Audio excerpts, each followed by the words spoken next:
Morning my dear batchmates. और आज एक फीमेल का केस है ये, इनको इसकी निरक्षण था। ओपीडी नंबर इनका था 1306 और 39 साल की फीमेल थी और करुला से आई हुई थी। इन्होंने जब आया था तो इसको देख के मैं शॉक हो गया क्योंकि इनके चेहरे पे इतना ज़्यादा इसकी निरक्षण था, पूरा रेड और ऐसे लग रहा था कि ब्लीडिंग हो जाएगी। बिल्कुल जो था इसकी निरक्षण था चेहरे पे, उसमें इचिंग बहुत ज़्यादा हो रही थी, बर्निंग बहुत ज़्यादा थी और पपड़ियाँ वहाँ से निकल रही थी।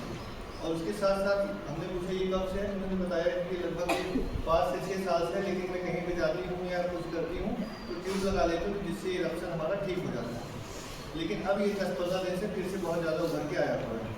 और कुछ और क्या दिक्कत है इसके साथ साथ उन्होंने बताया कि मुझे जोड़ों में दर्द रहता है, घुटने में दर्द रहता है, हाथ पैर में दर्द रहता है और वीकनेस थोड़ी इनको महसूस होती है। लेकिन जो मेन इनको प्रॉब्लम रहती है लोअर एक्सट्रीमिटीज में रहती है और ये भी 2-2.5 साल से है। और जब ये चलती हैं तो क्रैकिंग साउंड आती है इनके घुटनों से। और इनको वाइट डिस्चार्ज की प्रॉब्लम है जिसकी वजह से इनको बैक एक रहता है और वाटरी है। उसके साथ साथ ये एग्रीवेट करता है आफ्टर द मेंसेस के बाद जो है ये थोड़ा सा बढ़ा हुआ रहता है।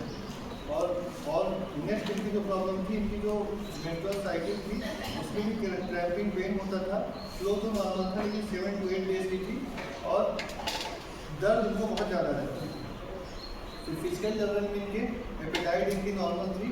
थर्स्ट इनकी जो थी पानी की प्यास इनको बहुत कम लगती थी। इन्होंने कहा कि याद करके पानी पीना पड़ता है या खाने के बाद या वैसे ही पानी पीते हैं, मतलब बार बार प्यास नहीं लगती है। मीठी चीज़ों की इनको डिजायर थी और क्रेविंग रहती थी मीट या चिकन, इन सब चीज़ों को खाने के लिए ज़्यादा नहीं है। थर्मल का इन्होंने बताया बहुत के डॉक्टर साहब गर्मी थोड़ी सी बर्दाश्त नहीं हो पाती है। ऐसे लगता है कि जैसे शरीर में चुनचुनी सी हो रही है, चेके से चल रही है, ज़्यादा बात नहीं। और स्टूल इनका नॉर्मल था और यूरिन में इनकी कभी कभी बर्निंग होती थी, वो भी पीरियड के बाद ही होती थी। स्लीप इनकी नॉर्मल है। ड्रीम्स इनको ज़्यादातर फ्रिक्वेंट ड्रीम्स ऑफ स्नैक्स आते थे, सांप के सपने आते थे और मरे हुए लोगों पे दिखते थे। और उसके साथ साथ थोड़ा डरावने सपने आते थे, कहीं भाग रही थी, कहीं फंसी हुई हो, इस तरीके से ऐसे सपने आते थे। पर्सपिरेशन इनको जो था प्रोफ्यूज था चेहरे पे, लेकिन वो ज़्यादा होता था गर्मियों के टाइम पे बहुत ज़्यादा होता था क्योंकि उन्होंने पहले ही बताया था ठंडा हमारा हॉट है। और टंग हमने देखी तो वाइट थिक कोटेड इनकी टंग थी और ये राइट हैंडेड जो है फीमेल थी। मेंटल जर्नल में हमने इनको पूछा तो उन्होंने कहा डॉक्टर साहब छोटी बातों में मुझे गुस्सा आ जाता है।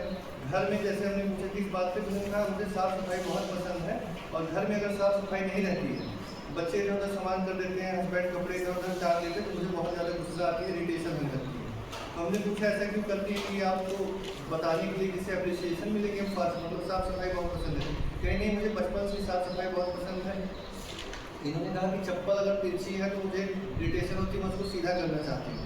और उसके बाद हमने कहा कि आपको कैसा स्वभाव है, तो कहीं कि मुझे लोगों में घुल मिल के रहना अच्छा लगता है और अपनी प्रॉब्लम को शेयर करते हैं तो भी ठीक लगता है, लेकिन अगर कोई बात काट दे तो बहुत ज़्यादा गुस्सा आता है। और हमने पूछा कि आपकी कौन सी ऐसी चीज़ है जो आपकी मेन कंप्लेन है, जो आप देखना नहीं चाह रही हैं। तो उन्होंने कहा कि मेरे बच्चों ने घर में बिल्ली पाली हुई है और मुझे उस बिल्ली से नफरत है। जब भी मैं उसको देखती हूँ तो मेरा एकदम चेहरा गुस्से से लाल हो जाता है।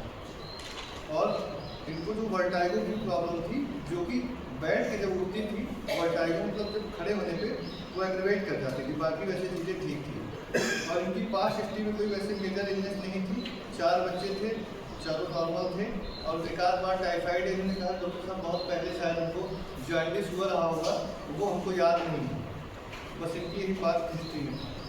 फिर हमने जो इनका इवेल्युएशन टोटलिटी सिम्टम बनाया तो एवर्जन टू पेट, फास्टिडियस और स्किन इरप्शन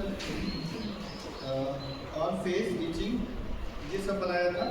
फिर इनका जो रूब्रिक्स हमने रिवर्टाइज करने पे दिया था तो उसमें मिला तो mind anger contradiction from mind company desire for mind fastidious, face eruption, cheek pressure और female genitalia leucorrhoea, white extremities, pain, joints, skin eruption, ring worm और जनरल में थ्रस्टलेस और थर्मल्स में हॉट लिया था। फिर जो मेडिसिन निकल के आई थी नहीं, इसकी पहले डिफरेंशियल डायग्नोसिस हमने जो बनाया था तो उसमें रिंग वॉर्म हो सकता था, एक्जिमा हो सकता था, सोरियासिस हो सकता था। तो एक्जिमा इसलिए नहीं था क्योंकि इसमें बॉर्डर इनके मार्क थे और सर्कुलर शेप एकदम प्रोमिनेंट दिख रहा था, इस वजह से एक्जिमा नहीं हो सकता। सोरियासिस में वाइट कॉम्बिनेशन सिल्वरी वाइट नहीं थे, इसलिए सोरियासिस नहीं थी। हमने रिंग 1 पे ही इसकी डिफरेंशियल डायग्नोसिस बनाई, क्योंकि जो इनके सर्कुलर मार्जिन थे वो एकदम प्रोमिनेंटली मार्क थे, बॉर्डर रेस थे, और जो उसका सेक्टर होता है वो एकदम क्लियर था। फिर हमारी जो मेडिसिन आई थी उसमें आर्सेनिक निकल के आई थी, सीपिया, लाइको, सल्फर और कैलकेरिया। आर्सेनिक क्योंकि मेंटल वैसे रेस्टलेसनेस नहीं है, फास्टिडियसनेस के नाते इसको दे सकते थे, लेकिन ये सस्ती है और आर्सेनिक सस्ती है और ये सस्टेट थी, इसलिए आर्सेनिक रूल आउट हो गई। फिर सीपिया चिली और सस्टेट से इसलिए रूल आउट हो गई।